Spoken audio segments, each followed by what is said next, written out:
اور اب خبریں تفصیل سے۔ وزیر اعلیٰ عمر عبداللہ نے آج کہا کہ کئی چیزیں جو ان کے انتخابی منشور میں تھیں یوٹی رہتے پوری نہیں کی جا سکتی، اور جتنا یوٹی میں ممکن ہے وہ سب وعدے پورے کیے جائیں گے۔ عمر عبداللہ نے اسکاٹس کی ایک تقریب کے بعد میڈیا سے بات کرتے ہوئے کہا کہ وہ وزیر اعظم کے شکر گزار ہیں کہ انہوں نے مجھے موٹاپے کے خلاف مہم میں شامل کیا۔ عمر نے رواں سال خشک موسم پر بھی تشویش کا اظہار کیا۔ مینیفیسٹو 5 دن یا 5 ہفتے کے لیے نہیں تھا، 5 سال کے لیے تھا۔ ابھی ہمارا پہلا بجٹ بھی پیش نہیں ہوا ہے۔ آپ انتظار کریے نا، ہم جانتے ہیں ہم نے لوگوں کے ساتھ کیا وعدے کیے ہیں اور ان کو کس طرح پورا کرنا ہے، اور ہم نے پہلے دن سے کہا ہے جو چیزیں ہم یوٹی کے ذریعے کر سکتے ہیں ہم کر لیں گے۔ اب میں اسٹیٹ ہوڈ کے لیے اتنی لڑائی کیوں لڑ رہا ہوں، میں بار بار اسٹیٹ ہوڈ پہ زور کیوں دے رہا ہوں؟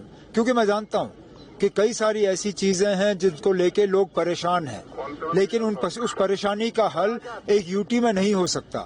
اس کے لیے ریاست کا جو ہے اسٹیٹس حاصل کرنا وہ بہت زیادہ ضروری ہے۔ تو دونوں چیزیں ہم ایک ساتھ کریں گے۔ جو چیزیں ہم یوٹی کے ذریعے کر سکتے ہیں ہم کریں گے، جن چیزوں کے لیے اسٹیٹ ہوڈ لانا ضروری ہے اس کے لیے ہم اسٹیٹ ہوڈ لا رہے ہیں۔